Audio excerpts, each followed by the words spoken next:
विष्णु गुरुदेवो महेश्वरा गुरु साक्षात परब्रह्मा तस्मै श्री गुरुवे नमः। गुरु गोविंद दोनों खड़े काके लागू पाए, बलिहारी गुरु आपने गोविंदियो बताए। जय श्री कृष्णा, राधे राधे।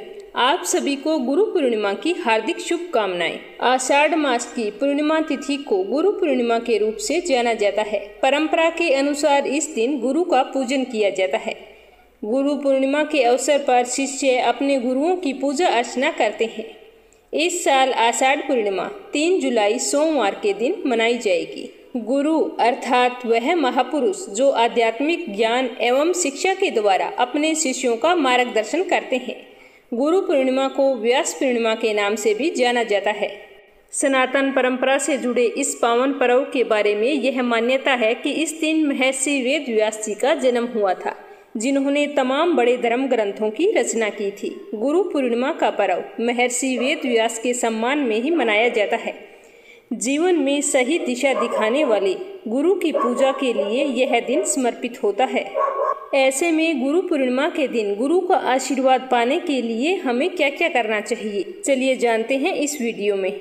गुरु पूर्णिमा के दिन जिन लोगों के गुरु जीवित हैं, उन्हें गुरु के पास जाकर उनका विधि विधान से पूजन करना चाहिए।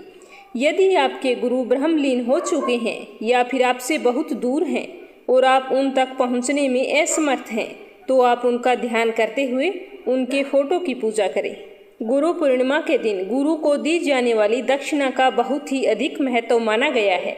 मान्यता है कि गुरु को दक्षिणा दिए बगैर ज्ञान अधूरा रहता है। ऐसे में गुरु पूर्णिमा के दिन अपने गुरु को यथासंभव दक्षिणा, फल फूल, वस्त्र आदि भेंट अवश्य करें। यदि आप किसी कारण से गुरु पूर्णिमा के दिन गुरु के पास नहीं पहुंच रहे हैं, तो उनकी फोटो या चरण पादुका की पूजा करके उनके प्रति अपनी श्रद्धा एवं भक्ति भाव को प्रकट करें और जो कुछ भी दक्षिणा या उपहार आप उन्हें देना चाहते हैं वो उनके सामने रख दें और फिर संभाल कर रख दें। जब भी आपकी उनसे मुलाकात हो तो आदर के साथ उन्हें दें। अगर आप गुरु पूर्णिमा के दिन अपने गुरु के पास उनसे मिलने के लिए जा रहे हैं तो उनके आदर में किसी भी प्रकार की कोई कमी नहीं रहनी चाहिए। गुरु के सामने हमेशा झुककर प्रणाम करना चाहिए। भूलवश किसी भी चीज़ का अभिमान उनके सामने ना करें। इस बात का पूरा ध्यान रखना चाहिए कि जिस प्रकार कुएं में रस्सी के द्वारा डाला गया बर्तन जितना ज़्यादा झुकाया जाता है, उसमें उतना ही ज्यादा पानी आता है। इसी तरह गुरु के सामने विनम्र रहकर आप उनकी ज्यादा से ज्यादा कृपा पा सकते हैं, क्योंकि गुरु शिष्य परंपरा में गुरु पूर्णिमा का दिन बहुत ही विशेष होता है। इस दिन गुरु के प्रति आभार व्यक्त करने का अवसर होता है, क्योंकि गुरु हमें अज्ञान के अंधकार से निकालकर ज्ञान रूपी प्रकाश में ले जाते हैं। सनातन धर्म में कहा जाता है कि गुरु के बिना परम ब्रह्म ज्ञान और मोक्ष दोनों ही प्राप्त नहीं होते। पंचांग के अनुसार 2 जुलाई की रात 8:21 पर आषाढ़ माह की पूर्णिमा तिथि की शुरुआत होगी। 3 जुलाई सोमवार को शाम 5:08 पर आषाढ़ माह की पूर्णिमा तिथि का समापन हो जाएगा। ऐसे में 2023 में गुरु पूर्णिमा 3 जुलाई सोमवार को ही मनाई जाएगी। गुरु पूर्णिमा के अवसर पर पूजा का शुभ मुहूर्त होगा सुबह 5:27 से 7:12 तक और सुबह 8:56 से 10:41 तक। उसके बाद में दोपहर में 2:10 से 3:54 तक बहुत ही शुभ समय है। गुरु पूर्णिमा के दिन ब्रह्म योग, इंद्र योग और बुधात्य राजयोग बन रहा है। गुरु का स्थान तो तीनों देवों में सर्वोपरि है। गुरु ही ब्रह्मा, विष्णु और महेश हैं। वे साक्षात पर ब्रह्मा है। उस गुरु को तहे दिल से प्रणाम। गुरु पूर्णिमा को व्यास पूर्णिमा या वेद व्यास जयंती के नाम से भी जाना जाता है। पौराणिक कथाओं के अनुसार वेद व्यास जी का जन्म आषाढ़ माह की पूर्णिमा तिथि को हुआ था। इसी वजह से इस दिन को व्यास जयंती या व्यास पूर्णिमा के रूप में मनाया जाता है। महर्षि वेद व्यास जी को भगवान विष्णु का अंश माना जाता है, इसीलिए इस दिन सत्यनारायण भगवान की कथा भी अवश्य पढ़नी या सुननी चाहिए। इसके साथ साथ एक कहानी भगवान विष्णु और माँ लक्ष्मी की भी सुनी जाती है। वेद व्यास जी को प्रणाम करते हुए शुरू करते हैं गुरु पूर्णिमा की कथा। गुरु पूर्णिमा का पर्व मनाने के पीछे मुख्य कारण है महर्षि वेद व्यास का जन्म। महर्षि वेद व्यास भगवान विष्णु के अंश के रूप में धरती पर आए थे। उनके पिता का नाम ऋषि पराशर और माता का नाम सत्यवती था। उन्हें बचपन से ही अध्यात्म में बहुत ही रुचि थी, जिसको पूरा करने के लिए उन्होंने एक बार अपने माता पिता से प्रभु दर्शन की इच्छा प्रकट की और कहा कि मैं वन में जाकर प्रभु दर्शन के लिए तपस्या करना चाहता हूँ। तो ये सब सुनकर उसकी माता ने उसे मना कर दिया, लेकिन महर्षि वेदव्यास जी ने अपने माता से इसके लिए हठ किया, तपस्या करने के लिए राजी कर लिया। लेकिन उसकी माता ने उसे आज्ञा तो दे दी, लेकिन कहा कि जब घर का ध्यान आए तो वापस लौट आना, घर के द्वार तेरे लिए हमेशा खुले रहेंगे। तो इसके बाद वेदव्यास जी अपने माता पिता का आशीर्वाद लेकर तपस्या करने के लिए वन में चले गए और वहां जाकर उन्होंने कठोर तपस्या की। कठोर तपस्या से प्रसन्न होकर भगवान के आशीर्वाद से वेदव्यास जी को संस्कृत भाषा का ज्ञान हो गया। इसके बाद उन्होंने वेद, महाभारत, 18 महापुराणों एवं ब्रह्मसूत्र की रचना की। लोगों को वेदों का ज्ञान देने की वजह से ही आज इन्हें गुरु पूर्णिमा के दिन प्रथम गुरु के रूप में याद किया जाता है। जिन लोगों की कुंडली में गुरु कमजोर होता है, उन्हें गुरु पूर्णिमा के दिन गुरु की पूजा अवश्य करनी चाहिए, जिससे गुरु मजबूत होता है और जीवन में आर्थिक संपन्नता बनी रहती है। अब दूसरी कहानी अपने सुनेंगे एकलव्य की गुरु दक्षिणा की। महाभारत काल में एकलव्य नाम का एक बहादुर लड़का था, जिसके पिता हिरण्यधनु हमेशा एकलव्य को जीवन में आगे बढ़ने की सलाह दिया करते थे और कहते थे कि यदि परिश्रम करोगे तो निश्चित ही इस दुनिया में सर्वश्रेष्ठ स्थान पाओगे। तो एकलव्य अपने पिता की ये बातें बड़ी ध्यानपूर्वक सुना करता था। वह अपने पिता की बात को मानकर धनुष विद्या सीखने के लिए गुरु द्रोणाचार्य के पास गया, लेकिन द्रोणाचार्य ने धनुष विद्या सिखाने से साफ मना कर दिया। जिसके पश्चात एकलव्य दुखी मन से अपने पिता के पास आया और सब कुछ बता दिया कि कैसे गुरु द्रोणाचार्य ने धनुष विद्या सिखाने से मना कर दिया। तो एकलव्य की बातें सुनकर एकलव्य के पिता ने कहा कि हमें भगवान मिलते हैं क्या? लोग मूर्ति बनाकर पूजा करते हैं ना, तो तुम भी अपने गुरु की मूर्ति बनाकर धनुष विद्या का अध्ययन शुरू करो। तो यह बात एकलव्य को पसंद आई। उसने अपने पिता के कहे अनुसार गुरु द्रोणाचार्य की मूर्ति बनाई और धनुष विद्या सीखनी शुरू कर दी। वह अपने गुरु द्रोणाचार्य की मूर्ति से प्रेरणा लेकर मन में एकाग्रता के साथ एकलव्य धनुष विद्या सीखने लगा और फिर ऐसे एकलव्य धनुष विद्या में आगे बढ़ने लगा। इस तरह निरंतर अभ्यास करते करते एकलव्य धनुष विद्या में निपुण हो गया। एक बार की बात है कि गुरु द्रोणाचार्य अपने शिष्य पांडवों और कौरवों के साथ जंगल से गुजर रहे थे कि उन्होंने देखा कि एकलव्य कुत्ते की आवाज को निशाना साधकर बाण छोड़ रहा है, जो सीधा कुत्ते के मुंह में जा रहा है। ऐसे एक एक करके बाण से कुत्ते का मुंह भर गया। यह सब देखकर गुरु द्रोणाचार्य को बहुत ही आश्चर्य हुआ और वे एकलव्य के पास पहुँचे और बोले कि तुम यह सब कैसे कर लेते हो। तो एकलव्य ने अपनी सारी बात गुरु द्रोणाचार्य को बता दी और बताया कि आपको हमने अपना गुरु माना है। तो गुरु द्रोणाचार्य एकलव्य की ये बातें सुनकर अर्जुन को सर्वश्रेष्ठ धनुर्धर बनाने का वचन याद आ गया और फिर उन्होंने सोचा कि एकलव्य तो अर्जुन से भी सर्वश्रेष्ठ है, तो वो सबसे ज्यादा श्रेष्ठ कैसे होगा। तो उन्होंने मन ही मन एक चाल सोची और फिर एकलव्य से कहा कि तुमने मुझे गुरु तो मान लिया, लेकिन गुरु दक्षिणा कौन देगा। तो यह बात सुनकर एकलव्य ने कहा कि हे गुरुदेव, जो आपको चाहिए वो मुझे बता दें, मैं अवश्य आपको गुरु दक्षिणा दूंगा। तो एकलव्य की यह बात सुनकर गुरु द्रोणाचार्य ने कहा कि तुम ऐसा करो, दाएं हाथ का अंगूठा मुझे दे दो। तो इसके बाद एकलव्य ने एक पल भी नहीं सोचा, गुरु के चरणों में अपना अंगूठा काटकर अर्पण कर दिया। गुरु द्रोणाचार्य ने ऐसी दक्षिणा इसीलिए मांगी कि एकलव्य अपनी जिंदगी में फिर कभी बाण नहीं चला सके और अर्जुन सबसे सर्वश्रेष्ठ धनुर्धर हो। तीसरी कहानी गुरु और शिष्य की। एक गुरु और एक शिष्य जंगल से होते हुए अपने गांव जा रहे थे। अंधेरा काफी हो चुका था। शिष्य ने अपने गुरु से कहा कि गुरु, काफी रात हो चुकी है, अगर आप कहें तो आज की रात यहीं आसपास के किसी गांव में गुजार लेते हैं। तो शिष्य की यह बात सुनकर गुरु ने अपना सर हाँ में हिलाया। पास में ही एक छोटा सा गांव था। दोनों वहां पर चले गए। वहां जाकर एक घर का दरवाजा शिष्य ने खटखटाया तो वहां से एक गरीब आदमी बाहर आया। तो गुरुजी ने कहा कि हम अपने गांव जा रहे हैं, लेकिन काफ़ी रात हो चुकी है। अगर आप रुकने दें तो हम आपके घर एक रात रुकना चाहते हैं। तो वह गरीब आदमी बोला कि हाँ हाँ क्यों नहीं, आप दोनों अंदर आइए।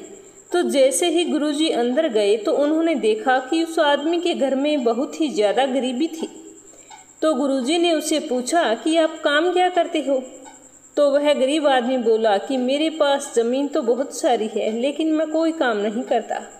तो गुरुजी ने कहा कि तुम्हारे पास इतनी सारी ज़मीन है, तो फिर इस तरह गरीबी में गुजारा करने का क्या कारण है? तो वह आदमी बोला कि ज़मीन तो मेरे पास बहुत है, लेकिन वो कोई काम की नहीं है। गांव वाले बोलते हैं कि तेरी ज़मीन तो बंजर है, यहाँ पर कुछ भी उगाया नहीं जा सकता, और वो कहते हैं कि ऐसी ज़मीन पर फसल उगाना कोई बेवकूफ़ आदमी का काम हो सकता है। तो गुरुजी ने कहा कि तुम फसल भी नहीं उगाते हो तो तुम्हारा गुजारा कैसे होता है? तो वह आदमी बोला कि मेरे पास एक भैंस है जिससे मेरा पूरा घर चलता है। तो इस तरह से गुरुजी और उस गरीब आदमी के बीच में काफ़ी देर तक वार्तालाप हुई, और बाद में गुरुजी तो सो जाते हैं और आधी रात को जागते हैं। जब देखते हैं कि गरीब आदमी का पूरा परिवार सो रहा है तो गुरु अपने शिष्य को उठाते हैं और कहते हैं कि चलो गरीब आदमी की भैंस को लेकर अपने गांव चलते हैं। तो शिष्य अपने गुरु से पूछता है कि गुरुजी, ये आप गलत कर रहे हैं। उस गरीब आदमी की रोजी रोटी इसी भैंस की वजह से ही चलती है। इससे ज़्यादा मैं आपसे कुछ नहीं कह सकता। आप मेरे गुरु हैं, मुझसे ज़्यादा समझदार हैं। आपकी आज्ञा का पालन करना मेरा कर्तव्य है। तो गुरुजी अपने शिष्य की तरफ देखते हैं और मुस्कुराते हुए आगे बढ़ जाते हैं, और शिष्य उस भैंस को खोलकर अपने गुरुजी के पीछे पीछे चल पड़ता है। ऐसा करते करते वो गुरु और शिष्य रातों रात उस भैंस को अपने गांव ले जाते हैं। समय बीतता गया। उस बात को 10 साल हो गए। गुरु का जो शिष्य था वह भी बहुत बड़ा गुरु बन चुका था। तो एक दिन उसे उस गरीब आदमी की याद आई। तो वह सोचने लगा कि मेरे गुरु ने उस आदमी के साथ अच्छा तो नहीं किया, पर ऐसा क्यों किया? मुझे एक बार चलकर देखना चाहिए कि वो आदमी आज किस हाल में होगा। उसे 2 वक्त का भोजन मिलता भी है या नहीं मिलता। यह सोचकर वह उसी वक्त उस गांव की तरफ जाता है। लेकिन जैसे ही उस गांव में पहुंचता है तो देखता है कि जिस जगह पर उस गरीब आदमी का झोंपड़ा था वहां पर एक बड़ा ही आलीशान महल बन चुका है, और झोंपड़ी के बाहर जो बंजर जमीन थी उस पर फल और फूलों के बगीचे भी लगे हुए थे। तभी घर में से उस घर का मालिक आ जाता है। शिष्य उसे पहचान लेता है और उस आदमी को बोलता है कि तुमने मुझे पहचाना? मैं एक बार अपने गुरुजी के साथ तुम्हारे यहाँ आया था। हम एक रात के लिए आपके यहाँ रुके थे। तो वह आदमी भी इतना सब कुछ बताने पर उसे पहचान लेता है और कहता है कि उस रात में आप कहाँ चले गए थे? और उसके बाद मेरी भैंस भी कहीं चली गई थी। मेरे पास और कोई रास्ता नहीं था। मैंने अपनी ज़मीन पर मेहनत की तो फसल निकल आई, और आज मैं इस गांव का सबसे बड़ा और अमीर आदमी बन चुका हूँ। यह सुनने के बाद शिष्य की आंखों में अपने गुरुजी के लिए आंसू आ गई, और उसे सारी बात समझ में आ गई कि किस तरह से एक सच्चा गुरु अपने शिष्य के जीवन को सुधार देता है। तो अब अपने सुनेंगे भगवान विष्णु और माँ लक्ष्मी की कहानी। बोलो श्री हरि विष्णु की जय हो। एक बार भगवान श्री हरि विष्णु धरती पर भ्रमण करने के लिए जा रहे थे। तभी देवी लक्ष्मी ने पूछा कि आप कहाँ जाने की तैयारी कर रहे हैं। तब विष्णु जी ने कहा कि मैं पृथ्वी लोक पर भ्रमण के लिए जा रहा हूँ। तो लक्ष्मी माता ने कहा कि आपकी अनुमति हो तो मैं भी आपके साथ चलती हूँ। इस तरह कई बार कहने पर भगवान विष्णु ने कहा कि मैं आपको साथ लेकर तो चल सकता हूँ, लेकिन मेरी एक शर्त है, वो आपको माननी पड़ेगी। तो लक्ष्मी माता ने कहा कि ठीक है, मान लूँगी, आप शर्त बताओ। तो विष्णु भगवान ने कहा कि धरती पर कैसी भी स्थिति आए, लेकिन तुम्हें उत्तर दिशा की ओर नहीं देखना है। तो देवी लक्ष्मी ने कहा ठीक है, मैं नहीं देखूंगी, और भगवान श्री हरि विष्णु के साथ चल पड़ती है। और सुबह सुबह माँ लक्ष्मी और भगवान विष्णु धरती पर पहुंच गए। अभी सूर्य देवता निकल रहे थे। रात बरसात होकर हटी थी। चारों ओर हरियाली ही हरियाली थी। उस समय चारों ओर बहुत ही शांति थी और धरती बहुत ही सुंदर दिखाई दे रही थी। माँ लक्ष्मी मंत्रमुग्ध होकर धरती को देख रही थी और भूल गई कि पति को क्या वचन देकर आई है, और चारों ओर देखती हुई पता नहीं कब उत्तर दिशा की ओर देखने लगी। उत्तर दिशा में माँ लक्ष्मी को एक बहुत ही सुंदर बगीचा नजर आया। उस तरफ से भीनी भीनी खुशबू आ रही थी और बहुत ही सुंदर सुंदर फूल खिले हुए थे। यह एक फूलों का बगीचा था और माँ लक्ष्मी बिना सोचे समझे उस बगीचे में चली गई और वहां से एक बड़ा सा सुंदर सा फूल तोड़कर ले आई। लेकिन यह क्या, जब माँ लक्ष्मी भगवान विष्णु के पास वापस आई तो भगवान विष्णु की आंखों में आंसू थे और भगवान विष्णु ने माँ लक्ष्मी को कहा कि कभी भी किसी से बिना पूछे उसका कुछ भी नहीं लेना चाहिए। यह कहकर भगवान विष्णु ने अपना दिया हुआ वचन भी याद दिला दिया तो माँ लक्ष्मी को अपनी भूल का पता चल गया। उन्होंने भगवान विष्णु से अपनी की हुई गलती की माफ़ी मांगी, पर भगवान विष्णु ने कहा कि जो तूने गलती की है उसकी सजा तो तुम्हें जरूर मिलेगी। जिस माली के खेत से तुमने बिना पूछे फूल तोड़ा है यह एक प्रकार की चोरी है, इसीलिए अब तुम आज से 3 साल तक उस माली के घर नौकर बनकर रहोगी। उसके बाद मैं तुम्हें वापस लेने आऊँगा। तो माँ लक्ष्मी ने चुपचाप सर झुकाकर हाँ कर दी। फिर भगवान विष्णु वहाँ से चले गए और माँ लक्ष्मी ने एक साधारण सी गरीब औरत का रूप धारण कर उस बगीचे का जो मालिक था उसके घर गई। तो घर क्या, वो तो एक झोंपड़ा था। उस बगीचे के मालिक का नाम था माधव। वहाँ पर माधव की बीवी, 2 बेटे और 3 बेटियां रहती थी। सभी उस छोटे से बगीचे में काम कर किसी तरह अपना गुजारा किया करती थी। माँ लक्ष्मी जब एक साधारण और गरीब औरत बनकर उस माधव के झोंपड़े पर गई तो माधव ने पूछा कि बहन, तुम कौन हो और इस समय तुम्हें क्या चाहिए? तो माँ लक्ष्मी ने कहा कि मैं एक गरीब औरत हूँ, मेरी देखभाल करने वाला कोई नहीं है।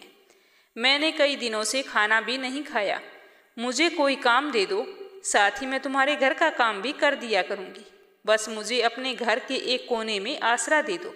माधव बहुत ही अच्छा आदमी था, उसे उस पर दया आ गई। उसने कहा कि बहन, मैं तो बहुत गरीब हूँ, मेरी कमाई से मेरे घर का खर्च भी बड़ी मुश्किल से चलता है, लेकिन मेरे अगर 3 की जगह 4 बेटियां होती तो भी मुझे गुजारा करना ही पड़ता। अगर तुम मेरी बेटी बनकर रहना चाहती हो, जैसा रूखा सूखा हम खाते हैं उसी में खुश रह सकती हो तो अंदर आ जाओ।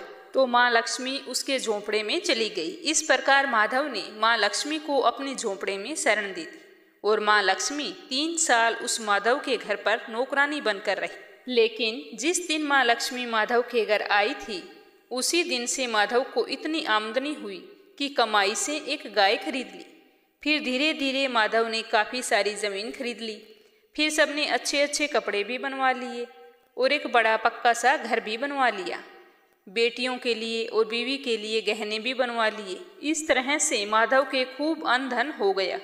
माधव हमेशा सोचता था कि मुझे इस महिला के आने के बाद ही यह सब कुछ मिला है, इस बेटी के रूप में मेरी तो किस्मत जाग गई है। लेकिन जैसे ही 3 साल पूरे हुए तो उस दिन माधव खेतों से काम खत्म करके घर आया तो उसने अपने घर के दरवाजे पर एक देवी स्वरूप गहनों से लदी हुई एक औरत को देखा। उसे ध्यान से देखा तो पहचान गया कि अरे, यह तो मेरी मुंह बोली चौथी बेटी है। साथ ही यह भी जान गया कि यह तो माँ लक्ष्मी है। तब तक तो माधव का पूरा परिवार बाहर आ गया और सब हैरान होकर माँ लक्ष्मी जी को देख रहे थे। माधव बोला कि माँ, हमें माफ़ कर दो, हमने तेरे से अनजाने में घर के और खेत के सारे काम करवाए हैं, हमसे यह कैसा अपराध हो गया, माँ हम सबको माफ़ करो। तो माँ लक्ष्मी मुस्कुराई और बोली कि माधव, तुम बहुत ही अच्छे दिल के दयालु व्यक्ति हो। तुमने मुझे बेटी बनाकर रखा, अपने परिवार की सदस्यों की तरह इतना लाड प्यार दिया। मेरे काम करने से कोई भी अपराध नहीं हुआ है। मैंने 3 साल पहले तुम्हारे बगीचे से बिना पूछे फूल तोड़ लिए थे, उसी की सजा मुझे मिली है। तुमसे कोई भी अपराध नहीं हुआ। मैं तुमसे बहुत ही खुश हूँ। मैं तुम्हें वरदान देती हूँ कि तुम्हारे पास कभी भी खुशियों की और धन की कमी नहीं रहेगी। तुम्हें सारे सुख मिलेंगे जिसके तुम हकदार हो। फिर माँ लक्ष्मी अपने स्वामी के द्वारा भेजे गए रथ में बैठकर बैकुंठ को चली गई। हे माँ लक्ष्मी, जैसा माधव को अन्न धन दिया वैसा सबको देना। तो ये थी गुरु पूर्णिमा से जुड़ी कुछ महत्वपूर्ण बातें और गुरु पूर्णिमा की कथा। सुनकर आपको कैसा लगा कमेंट बॉक्स में बताना और साथ ही इस वीडियो को ज़्यादा से ज़्यादा शेयर करना ताकि हर व्यक्ति पूरी श्रद्धा से गुरु पूर्णिमा के दिन अपने गुरु की पूजा कर सके। आप सभी का बहुत बहुत धन्यवाद। भगवान विष्णु आपकी समस्त मनोकामनाएं पूरी करे। जय श्री कृष्णा। राधे राधे।